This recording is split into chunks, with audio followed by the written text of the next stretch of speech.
keselamatannya hanya di dalam Yesus. Di luar Yesus hanya keselamatan. Baik pegah-pegahnya. Cukup jai kau aceh murtad nah. Leh perte-perte cucu Abu Lahab. Tanya urung yang Islam cukup ya tu. Oh wate mati han selamat iman. Nyo golong mati kagak ada iman. Yan bagi urung-urung murtad lagi kan. Halu darah kan. Halu darah. Kau taku juga saya. La yahillu dhamu mri'in illa bi ihda thalath. Ini pegali Rasulullah. Dalam hadis Arba'in nomor 12. Hana halu darah tidak urung kecuali apabila na salah sabuh daripada le. Salah sabuh ji wattariku lidini. Urung yang kebuah agama si murtad. Al-mufariqu lil jamaah. Urung murtad dan ipu muklehero daripada jamaah urung Islam. Yang kajit kau daku juga saya. Tak tempu blow agama karena gara-gara harta. Tak bit mutua. Ini melake ba Allah dan ku. Luna sembahyang nebut dua tapak jarau langit. Tak melake ba Allah udip Arab mati berselamat iman. Kita nikmati saja hidup, kita beritakan Injil, kita ceritakan siapa itu Yesus Kristus. Siapa yang sudah mengubah perilaku saya. Ini Bapak Ibu, kalau Bapak Ibu cari tahu Pendi Aceh itu bagaimana hidupnya dulu. Ketahuan saudara. Bagaimana bejatnya dulu. Bagaimana hinanya dulu tingkah laku saya. Persis seperti mereka. Tetapi ketika saya mengenal Yesus Kristus pada tahun 2016. Saya ambil keputusan untuk percaya kepada Yesus Kristus pada tahun 2016. Hidup saya diubahkan. Tingkah laku saya berubah. Pola pikir saya berubah. Terima kasih Bang Rokian. Tutur kata saya berubah. Hidup saya jauh lebih baik. Tutur kata saya jauh lebih baik. Makanya pemazmur katakan, firman-Mu adalah pelita bagi kakiku, terang bagi jalanku. Nah, kita semua bagi firman. Nah, karena firman itu adalah pelita bagi kaki kita, terang bagi jalan kita. Dan Yesus berkata apa? Orang yang mengikut Yesus, orang tersebut berada di dalam kebenaran. Orang tersebut berada di dalam terang. Orang yang mengikut Yesus. Kenapa? Karena Yesus Kristus adalah firman. Firman yang hidup. Dia sebagai terang bagi kita. Sebagai jalan bagi kita. Maka kalau kita mengikuti dia, kita percaya kepada dia, hidup kita itu terarah, Bapak Ibu. Kalau tidak, hidup tanpa tujuan. Bayangkan, kita ini manusia yang lemah. Ya, kita manusia yang lemah. Dan kita tidak punya daya, tidak punya kuasa, tidak punya otoritas untuk membela Tuhan. Saya dulu begitu bangga ingin membela Tuhan. Tuhan itu harus dibela, itu bagi saya dulu. Setelah saya percaya kepada Yesus, saya diberikan hikmat. Siapa kamu yang ingin membela Tuhan? Apa otoritasmu yang ingin membela Tuhan? Apa kuasamu sehingga kamu ingin membela Tuhan? Kekuatan apa yang kamu tunjukkan, yang kamu tonjolkan, yang ada pada kamu sehingga kamu begitu berani dan begitu pede untuk membela Tuhan? Oh, saya sangat tersentak sekali Bapak Ibu. Benar, saya ini manusia yang lemah, yang tidak punya daya dan upaya, tidak ada kuasa dan otoritas, tidak ada tenaga. Benar-benar tanpa Tuhan saya tidak bisa hidup. Ini membela Tuhan. Tanpa Tuhan kita tidak bisa hidup. Ini malah ingin membela Tuhan. Itu saya dulu Bapak Ibu. Saya tidak katakan kepada orang lain ya. Saya menceritakan bagaimana kehidupan saya dulu. Yang begitu ambisi ketika ada orang yang menghina Tuhan saya ingin membela Tuhan. Dan itu sebagai bukti bahwa saya cinta sama Tuhan. Dan ternyata Bapak Ibu, itu bukan bukti. Itu adalah kekonyolan. Dan kepedean saya terlalu berlebihan. Sehingga saya katakan, dengan saya membela Tuhan, itu sudah menunjukkan, membuktikan saya cinta sama Tuhan dan saya beriman kepada Tuhan. Ternyata beriman kepada Tuhan, cinta kepada Tuhan, kita tunjukkan lewat kehidupan kita. Kita tunjukkan lewat kehidupan kita, tunjukkan lewat perilaku kita, tunjukkan lewat tutur kata kita, tunjukkan lewat tulisan kita. Nah, itu yang benar. Makanya Alkitab mengatakan jadilah terang dan garam. Kita harus jadi terang, kita harus jadi garam. Ketika kita menjadi terang, kita menjadi garam, kita sudah berada di dalam Tuhan. Ya, kita sudah berada di dalam Tuhan dan orang melihat Tuhan di dalam hidup kita. Saya dulu ketika menghina orang Kristen, saya mencaci maki orang Kristen, saya mengolok-olok Alkitab. Banyak orang Kristen membalas hinaan, banyak orang Kristen membalas olok-olokan.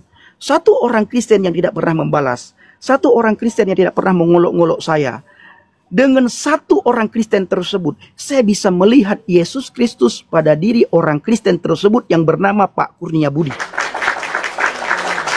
Ketika saya caci maki Alkitab, saya hina Tuhan Yesus Kristus, saya hina orang Kristen, saya hina Katolik, saya hina Bunda Maria, saya hina Rasul Paulus, saya hina Yudas Iskariot. Semua orang Kristen menghina Nabi saya, menghina Tuhan saya, menghina agama saya, menghina kitab saya. Ada satu orang Kristen yang tidak membalas hinaan, tidak membalas cacian, tidak membalas makian, sehingga saya berkata, Bapak ini belajar apa? Bapak ini kenapa berbeda dengan yang lain? Apa yang Bapak ini pelajari? Kitab apa yang Bapak ini baca? Sehingga iseng-iseng saya tulis di Google, a Bible.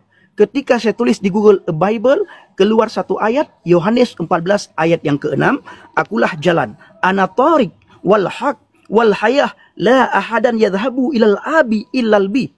Dengan kata lain, ana tariq wal haq wal hayah, la ahadan yadkhulul jannah illal bi. Akulah jalan dan kebenaran dan hidup. Tidak ada seorang pun yang datang kepada Bapa kalau tidak melalui aku. Dengan kata lain, akulah jalan, akulah kebenaran, akulah kehidupan. Tidak ada yang bisa satu orang pun yang masuk surga kalau tidak melalui aku. Setelah saya membaca ayat itu, saya berkata, Yesus ini manusia.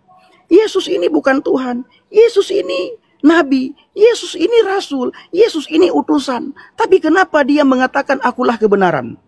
Bukankah tidak ada satu manusia pun yang benar selain Tuhan? Bukankah tidak ada satu manusia pun yang benar selain Tuhan? Hanya Tuhan yang benar. Manusia itu tempatnya salah dan silap. Ya, tempatnya khilaf, tempatnya salah.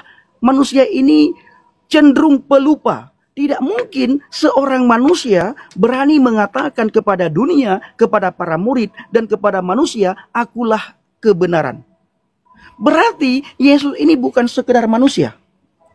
Ya, dia bukan sekedar manusia. Makanya dia mengatakan akulah kebenaran. Dan ternyata di dalam kitab Wahyu dikatakan Alfa dan Omega.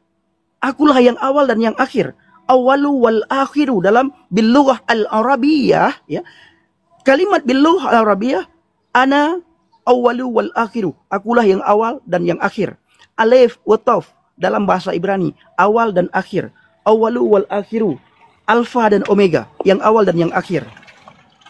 Habis itu, hati saya dibawa ke belakang. Saya cari di dalam kitab saya yang lama. Karena para ustadz pemuka agama saya mengatakan, siapa yang sering berselawat kepada Nabi Muhammad, masa hidup di dunia ini, maka di akhirat nantinya Nabi Muhammad bisa memberikan syafaat kepada orang-orang yang berselawat kepadanya. Lalu saya buka Al-Quran Bapak Ibu. Al-Quran itu 114 surat. Sebagian ulama mengatakan 6.666 ayat. Sebagian ulama lagi lebih. Ya. Tapi ketika saya mencari, saya tidak menemukan ada ayat di dalam Al-Quran di mana Nabi Muhammad punya otoritas untuk memberi syafaat kepada orang-orang yang sering berselawat kepadanya masa di dunia ini. Saya tidak temukan. Lalu hati saya dibawa untuk aku menurunkan Alkitab kepadamu dan membenarkan kitab-kitab sebelummu, yaitu Taurat. Fainahu Injil, maka kami memberikan Injil ini kepadanya. Huda, di dalamnya ada petunjuk. Wa nurun, di dalamnya ada cahaya. Dan membenarkan kitab sebelumnya, yaitu Taurat, menjadi petunjuk serta pengajaran bagi orang-orang yang bertakwa. Wow, luar biasa. Ternyata Bapak Ibu, selama ini orang-orang mengatakan Alkitab dipalsukan, Alkitab diubah-ubah. 650 tahun setelah Alkitab, itu datang Al-Quran. Seandainya Alkitab itu sudah dipalsukan, sudah diubah-ubah, saya rasa tidak mungkin Al-Quran menulis Alkitab itu diberikan untuk orang-orang yang bertakwa. Ya, karena sebagian pemuka agama, waktu saya dalam agama Islam dulu mengatakan, jangan lagi baca Alkitab. Alkitab sudah diubah-ubah. Jangan percaya lagi kepada Injil, itu sudah dipalsukan. Al-Quran datang untuk menyempurnakan kitab sebelumnya. Jangan baca lagi kitab sebelumnya. Ternyata di dalam Al-Quran surah Al-Maidah ditulis Bapak Ibu, Alkitab itu diberikan untuk orang-orang yang bertakwa. Ya, Alkitab itu diberikan untuk orang-orang yang bertakwa. Karena di dalam Alkitab itu ada petunjuk. Itu kata Al-Quran surah Al-Maidah. Dalam Alkitab itu ada cahaya. Itu kata Al-Quran surah Al-Maidah. Dan ternyata ketika saya mencari di dalam Alkitab, apakah benar dalam Alkitab itu ada petunjuk? Ternyata benar. Bahwa di dalam Alkitab itu ada petunjuk. Ya, akulah jalan dan kebenaran dan hidup. Tidak ada seorang pun yang datang kepada Bapa kalau tidak melalui aku. Itu adalah petunjuk jalan ke surga. Yohanes 14 ayat yang ke-6. Habis itu Bapak Ibu, Yesus juga berkata dalam Injil Yohanes, akulah terang dunia. Nah, itu berbicara tentang cahaya. Akulah terang dunia. Lagi-lagi merujuk kepada Yesus. Lalu Bapak Ibu dikatakan Alkitab itu sebagai petunjuk dan pengajaran bagi orang-orang yang bertakwa. Dan ternyata benar Bapak Ibu. Ya, Alkitab itu untuk mendidik kita. Untuk mengajari kita. Alkitab itu untuk menegur kita. Alkitab itu untuk memberikan kekuatan kepada kita. Alkitab itu untuk memberikan penghiburan kepada kita. Alkitab itu untuk memberikan cahaya bagi kita. Makanya Alkitab mengatakan dalam Pemazmur yang saya ulang-ulang, yang sering saya ulang-ulang apa saudaraku? Firman-Mu pelita bagi kakiku, terang bagi jalanku. Nah, itu luar biasa saudaraku.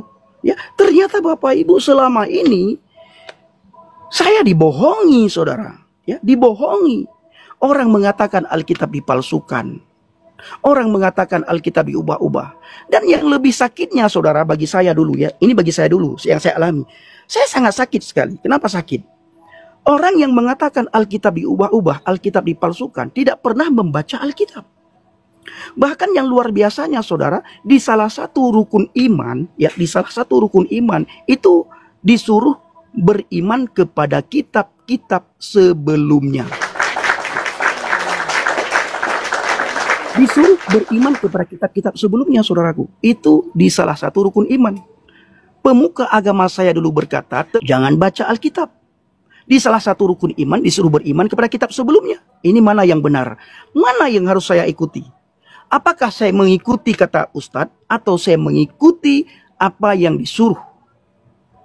Bahwa di dalam Alkitab itu ada petunjuk, dalam Alkitab itu ada cahaya. Alkitab itu sebagai pengajaran bagi orang-orang yang bertakwa. Ini luar biasa, saudara. Luar biasa. Makanya Bapak Ibu, sekalipun saya dihina, sekalipun diolok-olok, sekalipun dicaci maki, saya seperti ini itu semua karena Tuhan. Semua karena Yesus. Saya baru 10 tahun percaya kepada Yesus. Baru 10 tahun bertobat Bapak Ibu. Ya, 4 tahun saya dididik, yang sangat keras sekali saya dididik selama 4 tahun. Di sebuah gereja di Ambarawa. Di Semarang, Ambarawa, di Bawen, tinggal saya. Di Ambarawa saya dididik.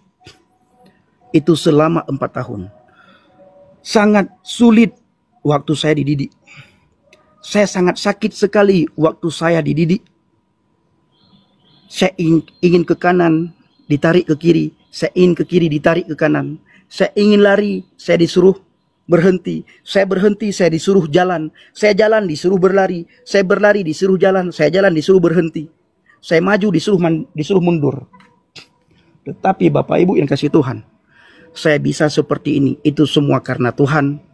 Saya karena diikan segala macam. Akhirnya Tuhan bawa saya ke berbagai daerah, ke berbagai pelosok untuk melakukan penginjilan, membawa kembali anak-anak Tuhan yang sudah undur dari hadapan Tuhan. Dan dengan para mu'alaf Bapak Ibu, di Mentawai, di Nias, di pelosok-pelosok, di daerah-daerah, di mana mereka mu'alaf bukan karena kepahitan. Ya, puji Tuhan, setelah bertemu dengan kita, sharing dengan kita, banyak mu'alaf yang kembali kepada Yesus. Banyak sekali mu'alaf yang kembali kepada Yesus setelah mereka sharing dengan saya. Tapi beda Bapak Ibu ya, kalau mu'alaf dia karena kepahitan, itu dia tidak akan kembali kepada Yesus. Kalau karena kepahitan. Tapi kalau dia mu'alaf karena ketidaktahuan, karena kurang mengerti, karena tidak paham, karena tidak pernah mengalami Tuhan, dan tidak dekat dengan firman Tuhan, karena tidak membaca firman Tuhan, orang tersebut ketika saya sharing dengannya, orang itu akan kembali kepada Yesus Kristus. Dan puji Tuhan, 5 kakak di Mentawai kembali kepada Yesus. Tapi bila orang tersebut mu'alaf karena kepahitan dengan gereja, kepahitan dengan pendeta, kepahitan dengan orang Kristen, kepahitan dengan sinode, kepahitan dengan gembalanya, itu tidak akan kembali kepada Yesus, Bapak Ibu. Saya selalu berkata begini kepada orang mu'alaf di pedalaman. Ketika kamu meninggalkan Yesus, kebaikan apa yang kamu bisa tunjukkan kepada saya dan kepada keluargamu ketika kamu meninggalkan Yesus? Saya bilang, kamu pulang ke rumah orang tuamu, tidak boleh makan pakai piring orang tuamu. Kamu tidak boleh lagi minum pakai gelas orang tuamu. Kamu tidak boleh makan nasi pakai periuk orang tuamu. Pertanyaan saya, kebaikan apa yang kamu tunjukkan kepada keluargamu dan kebaikan apa yang kamu pertontonkan kepada keluargamu? Coba kamu tunjukkan. Ini ada enggak ajaran di dalam imanmu sekarang? Disuruh mengasihi musuh. Ya, ada enggak? Ada enggak? Apa kata mu'alaf? Benar juga sih Bang Pendi, apa yang abang bilang. Inilah yang menjadi dilema bagi kami Bang Pendi. Inilah yang menjadi problem bagi kami Bang Pendi. Bahkan ada beberapa teman kami Bang Pendi, kalau dia pulang ke rumah orang tuanya, dia bawa gelas sendiri, dia bawa piring sendiri. Karena piring dan gelas yang ada di rumah orang tuanya itu najis dianggap. Itu dianggap najis Bapak Ibu. Piring orang tuanya, gelas orang tuanya itu dianggap najis. Hanya sebagian mu'alaf yang tidak menganggap najis karena masih memakai hati nurani. Ya, dia tidak mau memakai ajaran, tapi dia memakai hati nurani. Nah, mu'alaf yang memakai hati nuraninya, ketika dia datang ke rumah orang tuanya, dia masih mau pakai gelas orang tuanya. Dia masih mau pakai piring orang tuanya. Itu saudaraku, yang luar biasa. Nah, kau bilang bohong karena kamu dibohongi selama ini. Kau bilang bohong karena kau hidup dalam kebohongan selama ini. Makanya kebenaran yang saya sampaikan kau anggap bohong. Kalau kamu tidak percaya, datang ke Nias. Di Nias itu ada banyak orang Kristen yang sudah mu'alaf. Benar enggak yang saya sampaikan? Kalau mereka mengikuti ajaran, ketika mereka pulang ke rumah orang tuanya, itu tidak boleh makan pakai pakai piring orang tua, tidak boleh minum pakai gelas orang tua. Tanyakan. Mentawai juga begitu. Tanyakan. Ya. Karena kamu selama ini hidup di dalam kebohongan, di doktrin. Mana bukti di doktrin? Orang Kristen itu jahat. Orang Kristen itu sembah patung. Orang Kristen itu begono begini, begono begini. Ternyata ketika berteman sama orang Kristen kok berbeda ya dengan pemuka agama saya sampaikan. Ternyata orang Kristen itu tidak seperti yang saya dengar. Nah, Irfan Syah, ketika saya sampaikan kebenaran Bapak Ibu dapat ancaman. Nah, inilah ya. Ini juga yang membuat saya heran.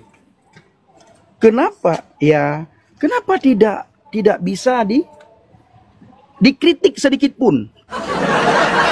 Begitu ada orang yang mengkritik, langsung orang tersebut diancam. Ini kenapa?